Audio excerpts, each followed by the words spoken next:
What's up, everybody? Welcome back to Yanks of the Cop, and a happy new year to all of you out there. Thank God the shit show that was 2020 is finally behind us. We are in 2021. So I hope everyone had a very safe holiday. I hope everyone's healthy to start the year. I'm your host, Steve, as always, joined by my main man out in London, Wahomie. Andrew is off today, but we have a very special guest joining us today. His name is Tom Murray. He covers the Saints. You can check him out at the Under the Lights podcast. Tom, thanks so much for joining us, man. Happy New Year. Thank you very much. Happy New Year to you guys as well. Thank you very much for inviting me on the show. It's a pleasure. Super happy to have you on. And honestly, you can't really ask for a much bigger game to start the new year. Liverpool versus Southampton, the year that you guys are having so far, pretty phenomenal. But let's get right into it because Southampton's one of those teams I always have my eye on every single year. Really competitive squad.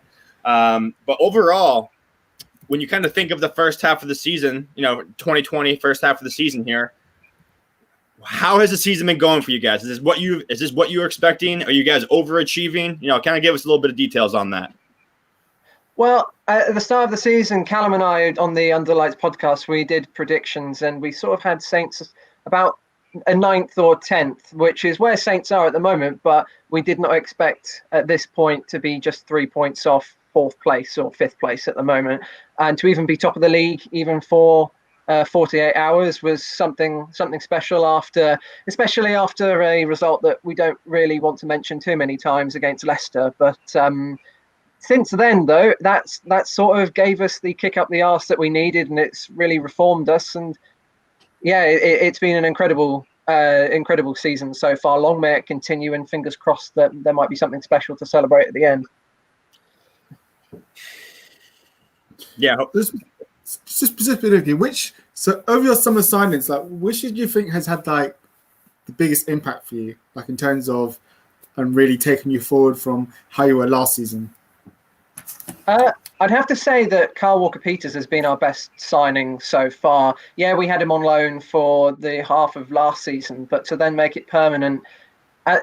He's a strange one because at the time that we signed him on loan, I was a bit underwhelmed. He didn't really get much of a look in at Spurs, and it seemed a bit of an average player to sign. We needed someone to cover at right back. A solid player at right back. But he's really come on leaps and bounds, just to pardon the cliche, but he really has. He's made the right back position his own, and I think that consistent game time has allowed him to flourish into the player that he could have been at Spurs.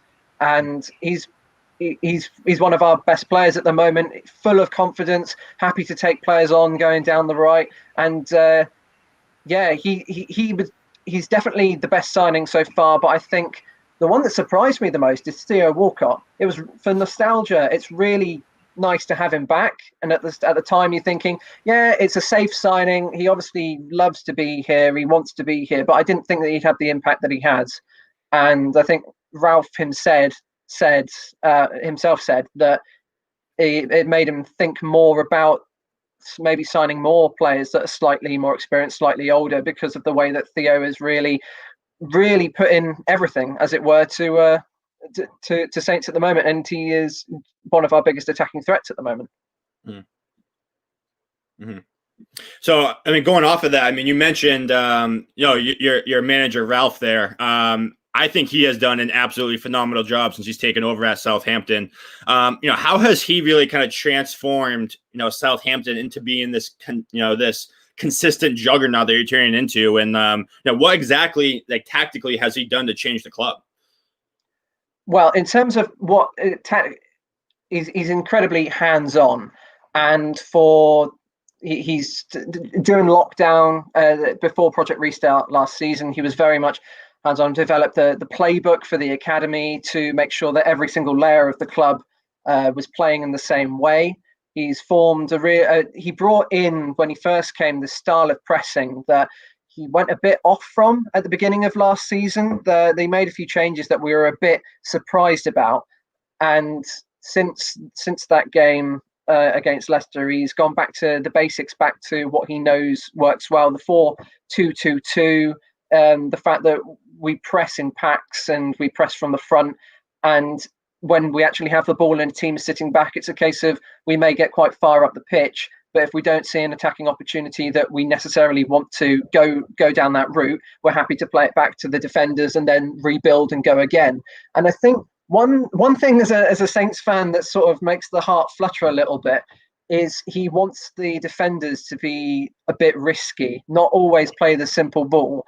And I think he does that to almost tease the opposition in terms of, yeah, come on to get it off the defenders, go for it. And then they push forward, and then suddenly a few passes, and because the opposition have put a few players forward, we now have the spaces to attack down the other end that we necessarily didn't have at the beginning of that move. So he's brilliant. And considering, like, since Koeman, we've had Puel as a manager, Mark Hughes, Maurizio Pellegrino.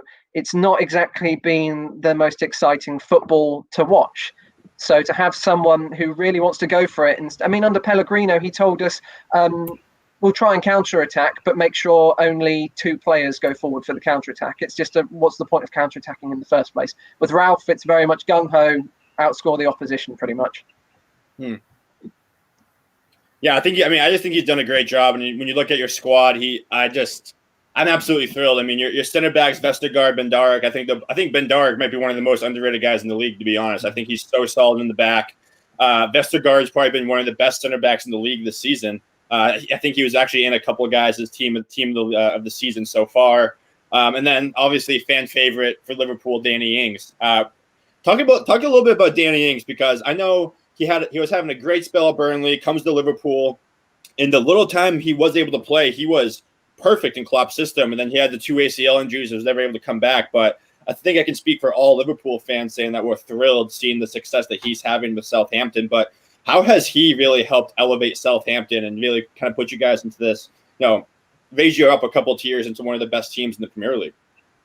I think he's the difference between Southampton are very much in the pack of teams that fight to be best of the rest, as it were, and especially this season and maybe in previous seasons down towards trying to survive. What Danny Ings has done is elevated us above the teams such as Newcastle, Burnley, Brighton, because they don't have someone who can bang in 20 goals a season. Albeit he's only done it for one season, but he has the level of confidence Danny Ings has at the moment is sky high, and you've seen from some of the goals that he scored that he creates the chances and finishes them on his own, which is, it's different. It really helps to have that kind of confident striker. And of course, that's what a lot of teams in and around the area of the Premier League, sort of the mid-table, think, well, if we can just get a consistent striker, then we can go up to the next level. Well, Saints have managed to get that. And, as long as we can keep him scoring goals, the difficulty is that he does have his injury problems.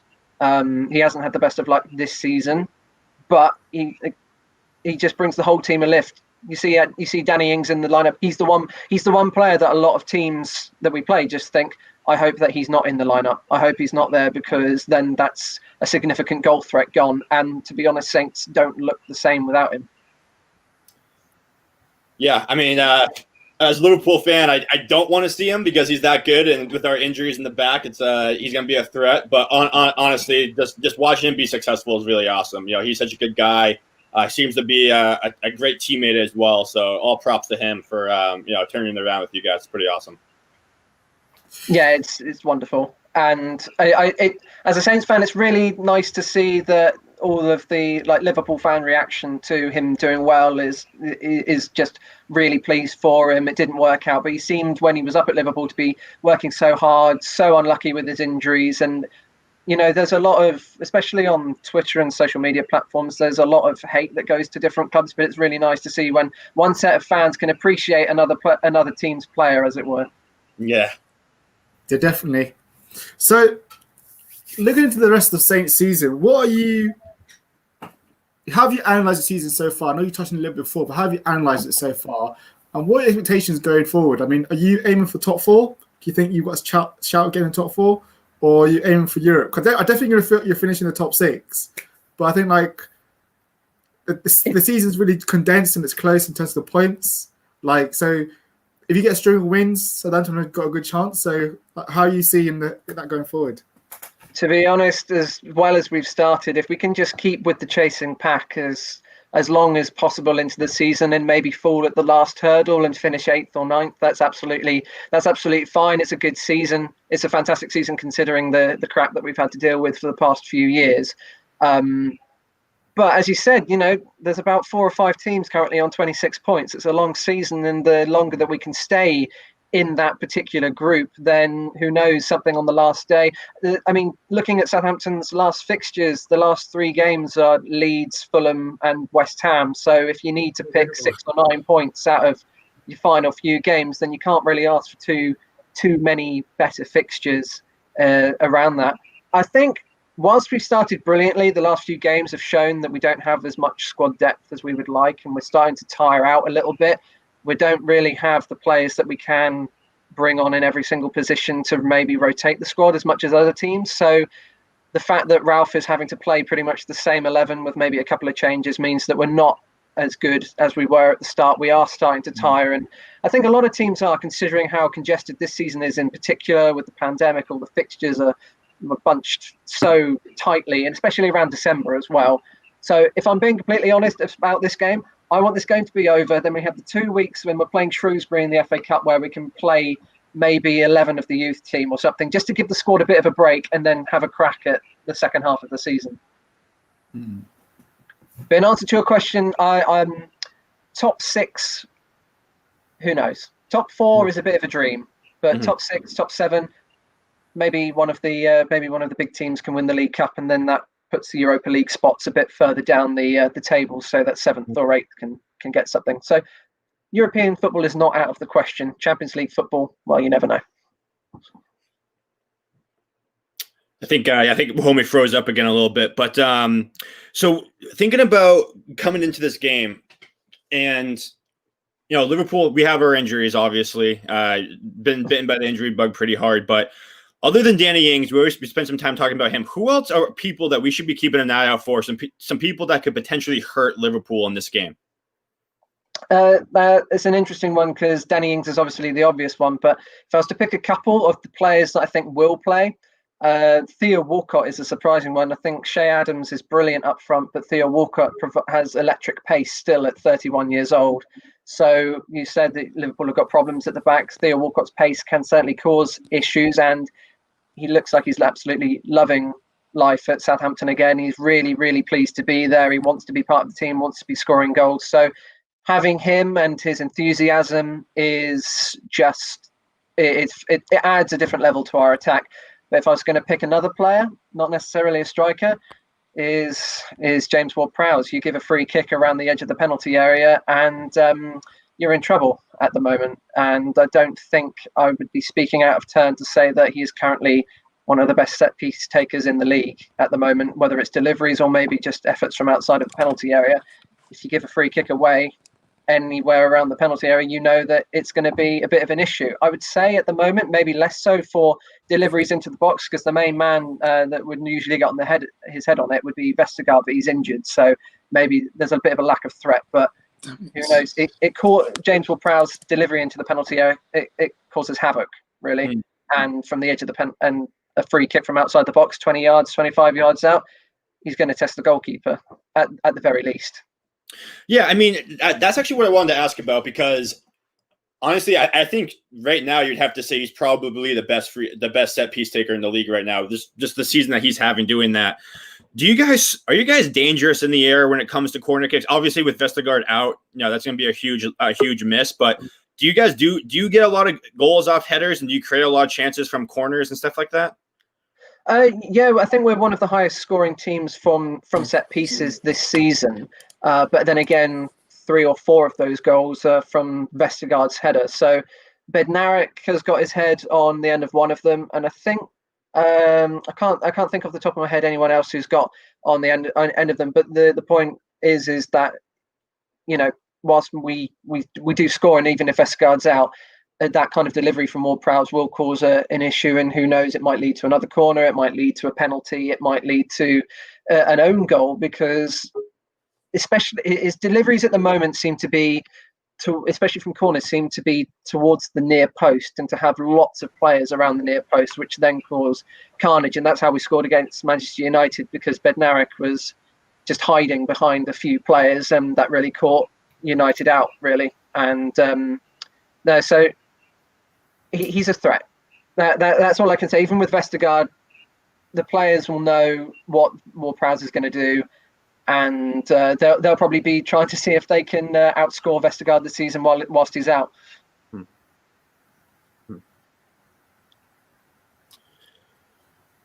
So then the other person I just wanted to talk about, speaking about Southampton, is your keeper, Alex McCarthy. I think, from what I've seen, he's been pretty solid for you guys between the pipes. I mean, how would you kind of evaluate his season so far?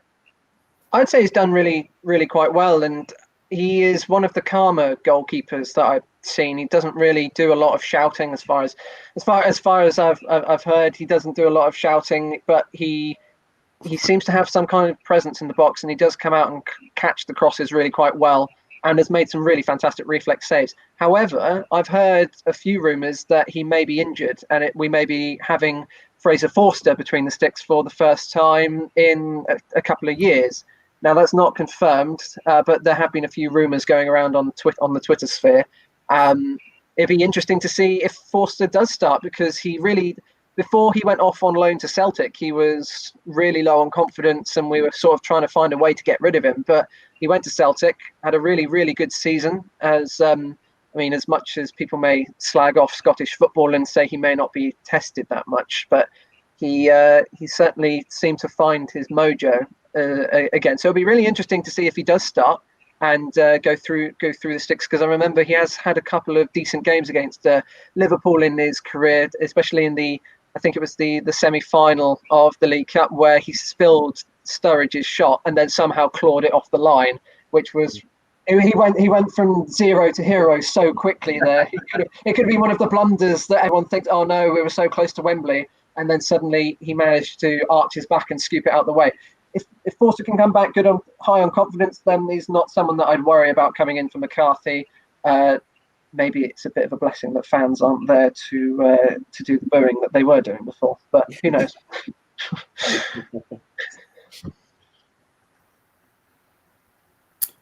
Okay, my last question for you would be, what, in terms of this game, like, obviously Liverpool have not been the best of form the last 2 games. So did Southampton see this as a chance to make a scalp, like to take down one of the big boys, the champions, especially because it's like we're going to have to play probably Reece Williams at centre-back, and he has a bit issues with pace. So are you seeing it as, okay, this is a great chance to just take Liverpool down, or are you thinking, we'll do what Newcastle and West Brom did, and we'll just sit back and try and counter-attack? This is a really difficult one, because I think that if we weren't so tired, then we may go for it completely. But as we are, and there might be a bit of rotation, I wouldn't be surprised if we sat back a little bit. However, that certainly this season, Ralph only knows one way to play, and that's to go at the team. And as you said, Liverpool, they're not the invincible side that we saw last season. They're not bashing teams left, right, and centre, except if you're Crystal Palace. And at the moment, it's a difficult one, because I think Saints are quite tired, and because we are, I don't know how much we are going to have a go, but I think we still will. And as you said, the defence is there to be got at. Liverpool haven't had the best of results in the last couple of away games, in particular, and so you're thinking this is definitely a chance to start the year off well. And no, I'm excited for it, although I would take a draw at the moment. But who knows? We could. I would definitely take the draw, and I'd take a drab 0-0 right now. But that wouldn't be the best game for the neutrals. So I think as the way the game's going to go, we'll start the first 20 minutes incredibly strong, and then depending on how our stamina goes, we may just decide to back off. I think that happened against West Ham. We started really, really strong for the first half an hour, and then we sort of run out of steam. So, as I said, the squad needs a break. So we'll see. It depends on how long we can start, and really who gets the first goal. Because if Liverpool get an early goal and counter the press, then we're left to having to come out and attack. But if Saints get an early goal, then who knows? They might decide to sit back on that. But we can't really. We've dropped so many points from winning positions, so that may not be the best route forward. Well, going off of that, I mean, how do you guys typically line up? Like, what's Ralph's go-to formation? I mean, like, 'cause the few times I tune into Southampton, I love exactly what you just said. I love how you guys play football. No matter who you play your style and you play. But what's the formation that you typically go with? Is it more of a 4-3-3 or do you guys go like a 4-5-1? How's that look? It's actually Ralph was going for the 4-2-2-2 that he had at Leipzig. So four at the back with the fullback certainly getting forward to overlap. Because what happens is we have the two holding midfielders and probably Romeo and Ward-Prowse, and then the likes of Walcott, Redmond, Armstrong, and whoever makes up the two attacking positions will normally, especially when we go forward, will come inside. So they, instead of being complete wingers, they'll come inside and then allow Bertrand and Walker-Peters to overlap down each side. And then Danny Ings and Shea Adams will just do their thing of pressing. Whilst Shea Adams is more of a player who'll hold the ball up and then play someone in down the right or the left, and then Danny Ings does whatever he wants, to be honest. So, if he finds a pocket of space, then I'm sure, and even if he's 30 yards out, he'll have a go from goal because that's how confident the guy is at the moment. But the 4-2-2-2 holding midfielders, and then those two attacking midfielders that normally just come in a bit more central. Okay, makes sense. So I mean, thinking about from the Liverpool perspective. Who scares you? I know we got some injuries. I know we have a really good front three, but in your eyes, it's like, okay, if we can shut down this guy, we might have a chance. Like, what's your thought heading into this game and what you guys have to do to get a point? Well, I mean, with Liverpool, who doesn't scare you really is the opposition. There are so many players that can hurt you. Even the front three. I am pleased that Jota isn't playing because he's in great form. But then I'd say Sadio Mane probably. He's one of the best players in the world at the moment. He's the pace, the trickery, the fact that he can create a goal out of nothing. Salah, you know what you're getting with Salah in terms of a lot of it will maybe be cutting in from the right, hitting it with the left foot. So maybe you can try and keep on showing him down the outside. But who knows? Salah, you've got three world-class forwards, so it's difficult to shut them all down. I'd say Mane is the one to really shut down though, because he's so unpredictable, almost to the point where sometimes he seems a little bit out of control, like he was at Southampton. You never know quite what direction any of his limbs are going to go, but you know that something special is going to come out at the end of it. So Mane for me, but there's danger all over the pitch. I mean, you shut down any three of your attackers and then Henderson decides he's going to hit a worldie from 30 yards. I mean, it's a difficult one. And then even in the defence, Robertson, Trent, I mean, I know you can't man mark every single player, but you sometimes wish that you could when you're coming up against a team like Liverpool. Well, homie, what do you think? I mean, obviously, we're coming off of two really, really frustrating draws between West Ham and Newcastle. We get told all the time about Liverpool being mentality monsters and all this stuff. Are you expecting Liverpool to bounce back in a big way tomorrow? I think we have to. I mean, because I think, look, we just saw Man United, fluke another victory last night. Tottenham won today. So I think, as Ferguson used to call it, squeaky bum time. I think it's coming to that where, it reminds me of the 17-18 season where we were going neck and neck with City. Mm-hmm. But now you've got more teams rather than just the one team. Because I think obviously, City are definitely still in it. And it's getting very tight. And there's no room for margin for us in terms of we can't afford another draw against Southampton. Simple as that. Cannot, and I think we've normally answered calls before. So when Van Dijk got injured, people said our season was over. We won games. When Gomez got injured, we won games. I remember going to the Leicester Wolves game, people were writing us off saying, "Oh, this is a great chance for them to come to Anfield and beat us." Even against Tottenham, a lot of people wrote us off saying Tottenham were going to win that, and we bounced back and showed it. So although our away form hasn't been great this year, we hadn't really lost anything really much away, except for the one game against Villa, which was a fluke result. Otherwise, we've had some tough away games. Some of the away games have been poor, like the low league ones, low team ones. But a lot of them were like Everton, Man City. Those are tough away games, so coming away with a point normally is a good result. So I think on Monday, I think we will, especially with Thiago, hopefully he starts because we missed him badly and he's a key. So if he starts, I expect us to show a much more better performance because you saw in like the 20 minutes he came on how he lifts the whole team and how they came alive. Like Trent came alive making runs because they knew Thiago could find them. So I think the players will, they're all at home. They will have known Man United won. They will know the results. So I think we will see a response. Not the same guarantee that it's going to respond, that's going to win us the game, but we'll also have much more improved performance in terms of our overall play than we have done. Because I thought like if you look at the West Brom side game, we were just poor overall. But at least Newcastle, although we created chances. We had clear-cut chances we missed. So I feel that, if we can just take the Newcastle performance with the chances we created and actually take them, then we're much more better stead than how we were in the West Brom. I thought we were just awful against West Brom. So there is some improvement, because it's better to be missing chances and creating nothing like we did against West Brom. So I do feel there will be a reaction against Southampton, because the players must know and Klopp must know we need to get a result there. So I do feel there will be one. Well, and I wanted to follow up on that because David Hughes kind of put a good comment here that, Liverpool really needs some new signings. Obviously, we've been linked to Sven Botman. Sounds like a potential $20 million offer could be going on the table very soon. How concerned are you, homie, about starting a guy like Nat Phillips or even a guy like Reece Williams against Danny Ings? Because you've seen what Danny Ings can do, and we know everyone likes to attack that Trent side with whoever is that center back pairing.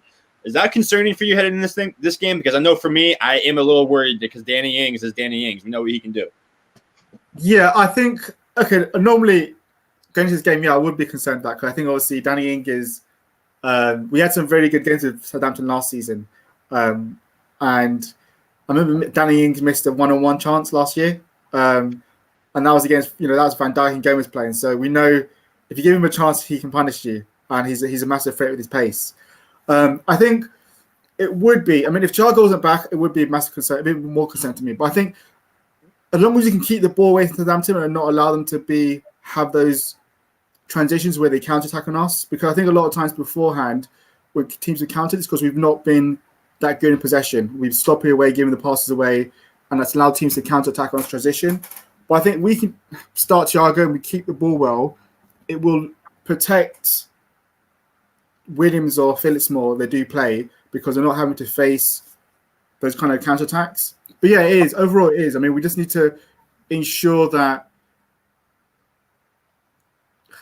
I'm actually tempted. I know Klopp wouldn't do it, but I'm actually tempted to move Fabinho to the right hand side and move Williams to Robertson's side because I think he'll get more protection from Robertson. Because while Trent's improved a lot defensively this year and he's been very good defensively, I still feel obviously Trent's a kid himself and he's still learning. So there is that thing where he's still a long way before he can become Liverpool captain, and he's still learning that aspect of him. So I would prefer to move Williams on that side, but I don't think Klopp will do that. I think he'll keep them normal how they normally have done. So it is a concern in a way. I completely agree. I would much rather see one of those guys be next to Robert. It's perfectly okay to say that Robertson's better defensively than Trent is. There's no problem with that, and he is. And I'd much rather have them on that side. Klopp doesn't do that. But Tom, you mentioned earlier how you guys have a pretty good start in 11, but don't really have the squad depth. Are you guys typically active in the January window? And because of where you are on the table now and how congested the table is, do you think that there's a chance you might dip into the market to get some reinforcements? At the moment, I don't think there's going to be a great deal of action. I think it would be trying to maybe offload a couple of players that are not getting games, such as Michael Obafemi or Jan Valery. But if we do go in, I think it'll probably be dipping into the loan market, if I'm being completely honest. And then I think it's a case of we'll go for loans. But if there's an offer on the table for a particularly decent player that we can get, I'm sure that Ralph will decide to go for it. One player we've been linked to is Brandon Williams on loan from Manchester United, purely because we don't have a lot of fullback depth. You take Ryan Bertrand and Walker Peters, either one of them gets injured, and suddenly we are looking at an 18-year-old at left back. And yes, our academy is well known to have decent players, and there was a certain left back that went on to do quite great things for Spurs and Real Madrid. But Jake Vokins is not at that stage at the moment. We wish he would be, but that would mean he'd probably be subject to a £50 million bid from you guys. So if he was that good, but no, I think aside from Brandon Williams, I can't think of many players that we would go for at the moment. But you never know. See what options come up. Yeah, I mean, how concerned are you that if you guys put in a good performance, that Liverpool's just going to take your 2 or 3 best players? Oh, we're always living in fear. Always living in fear. I mean, at the moment, we're thinking, Van Dijk is injured. What about Yannick Vestergaard? Yeah, exactly.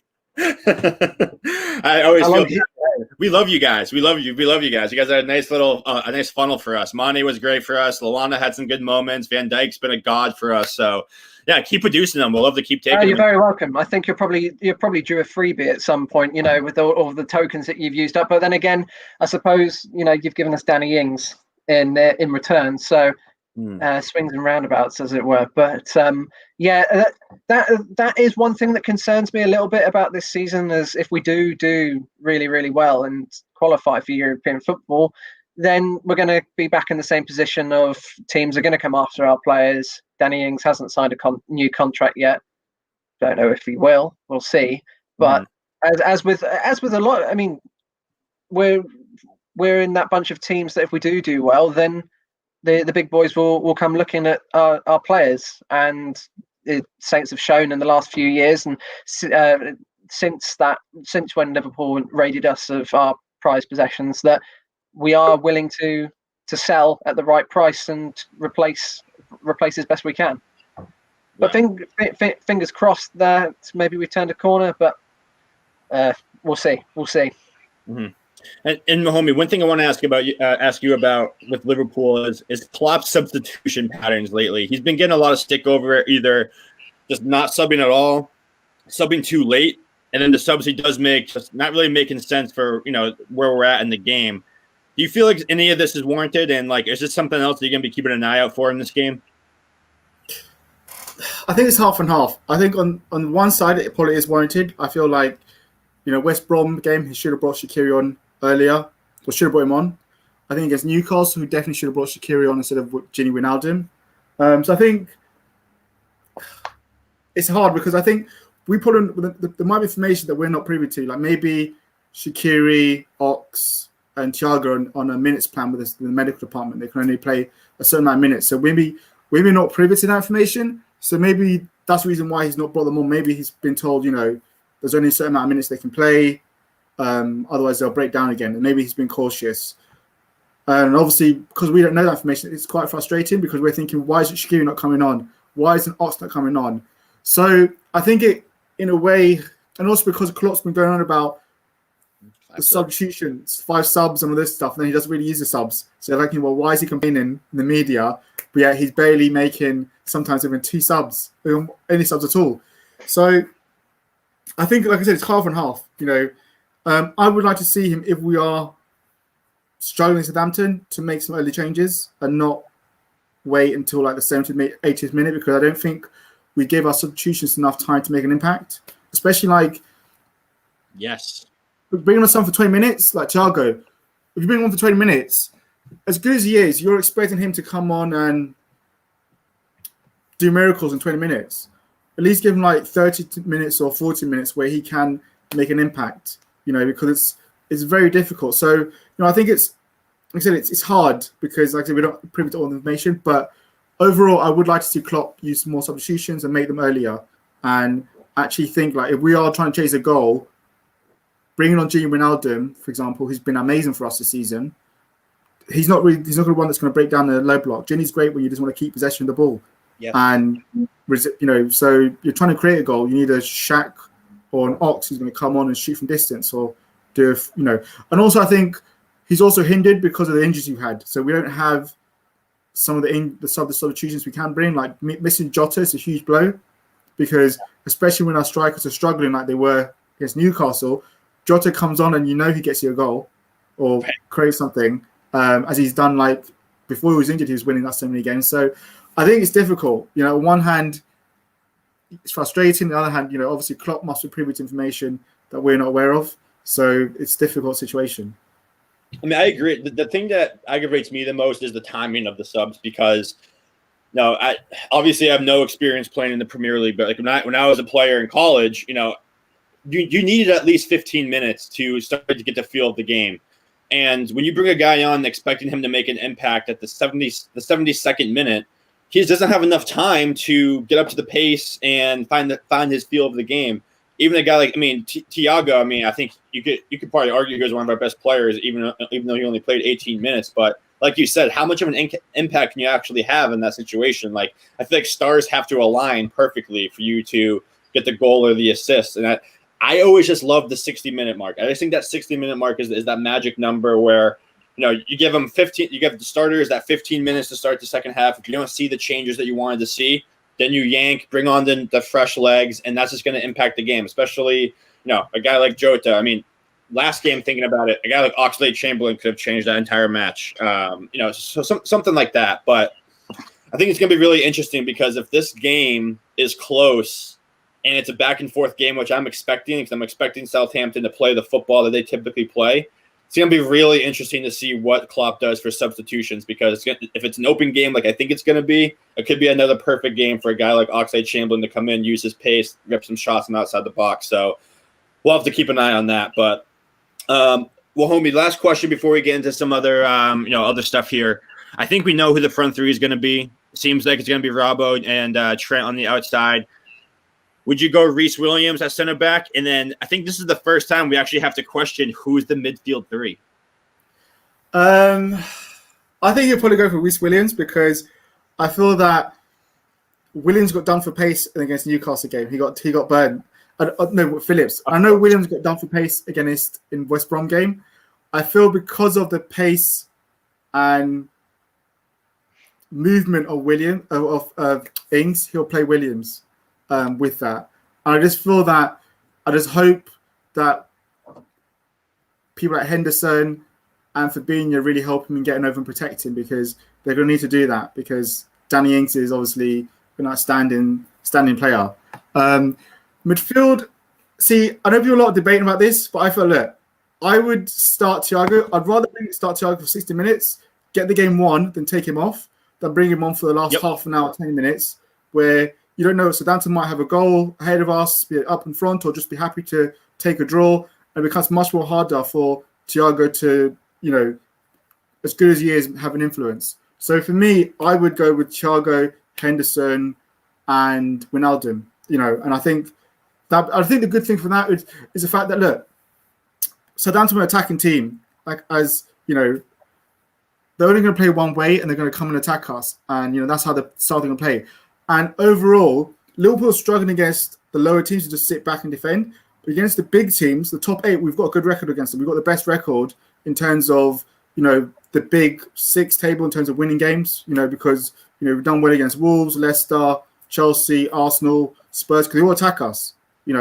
Spurs more on the counter-attack, but they still attacked us left and left space. So I feel that midfield would keep the ball and would press Southampton, allowing us to impact the game and also allow us to get Robbo and Trent down the flanks and then use Thiago to create stuff. So that would be midfield I would go with. And then obviously just hope that we're on a clinical day like we're against Palace where everything just turned to gold because it just seemed like, because, Tom, you mentioned earlier about if we're able to get the first goal. We got the first goal against West Brom when we just fell apart. So it's not as clear cut as Lille get the first goal because I'm thinking we haven't got the killer instinct so far this year overall where we are like last year where we take the lead and then we go for the second goal quickly. Now we seem to just end up passing the ball around defence and get complacent and then allowing the opposition to come back into the game. So I'm hoping Thiago being there, if he does start him, because I don't know obviously how much training Thiago's had. Klopp didn't sound that assured in terms of, so the last press conference he did. I'm hoping that Thiago's had enough training for him to last 60 minutes. Mm-hmm. Otherwise, if he doesn't start and it's Jones, Hendo, and Ginny, then it's a totally different ball game. And then it's like, well, Jones, he's tied, he's only 19. He's coming for criticism, but there's only he's playing a lot of games, Jones, and he's doing a role that we don't really want him to do in a title chasing season, because it's bedded in season. So if he does have to play Jones, it changes the dynamic. And I worry because I think Jones looks tired now. And I think if he goes into the Southampton game and he has to play, I think he'll be more tired and he'll have less of an impact than he did against Spurs when he was outstanding, or against Wolves when he's really played really well. So it depends on that. So I think depends on how, if Thiago's fit enough to start. Yeah, so I think for me, I tend to agree with you. I think it's going to be something along the lines of Gini Wijnaldum starting because he had the rest last game. And I also think we'll see Henderson start as the captain.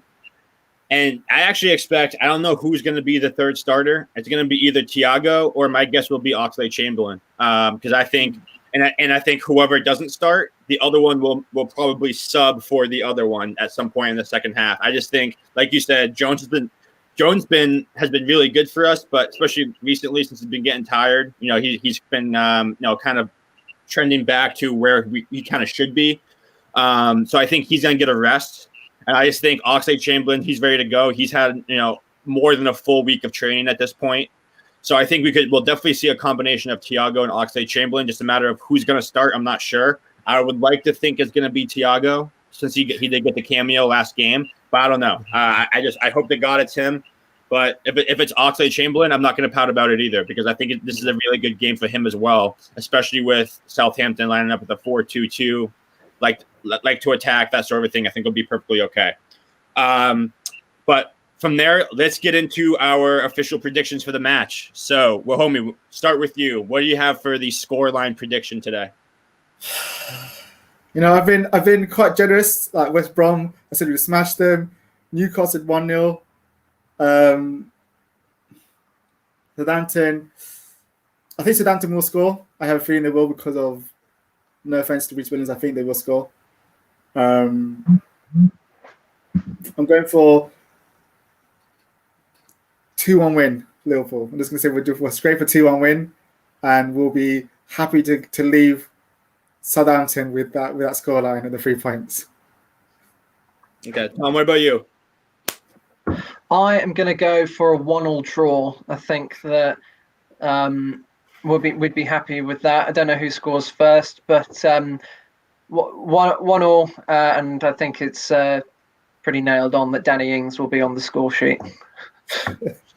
I think Danny Ings is going to find one too. I hope to freaking God it's not a draw. We're getting to the point now, Wahomie, where we're approaching this time where we get too many draws again. We saw that in the 17-18 season. We only lost one game, but we didn't win the title because we had way too many draws. And we're starting to trend in that direction again. If we can start stringing together some wins and getting some distance, we'll be okay with the amount of draws we have, but we can't afford to keep just dropping 2 points here or dropping 2 points there. We can't do that.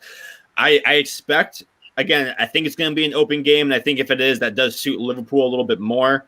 If Thiago starts, there's no question that Liverpool wins, in my opinion. He changes the game completely. I'm going to go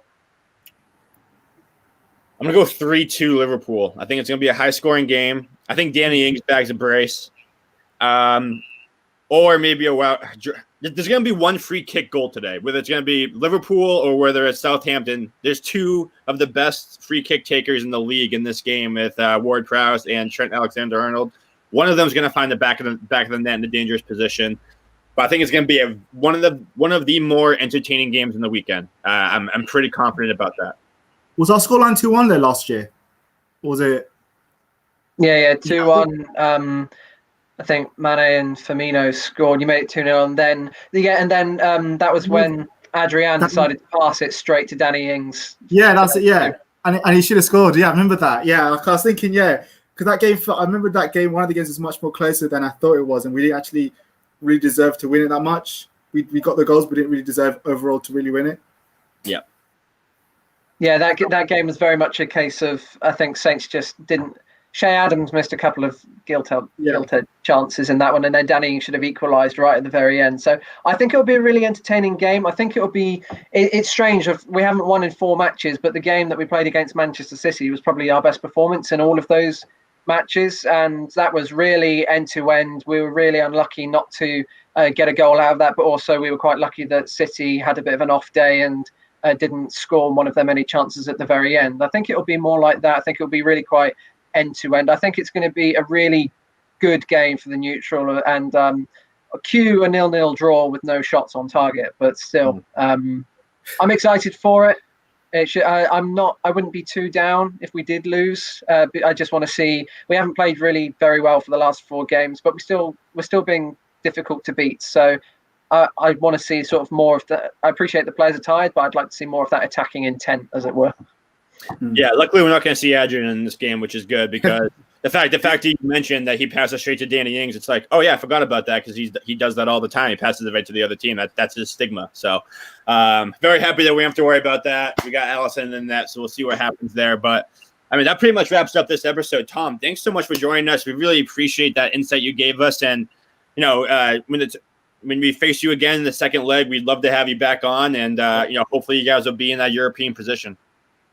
Thank you very much for having me on. Yeah, I'd be delighted to come back on, and maybe in the meantime we can talk a bit positively about how Saints have taken points off your challenges.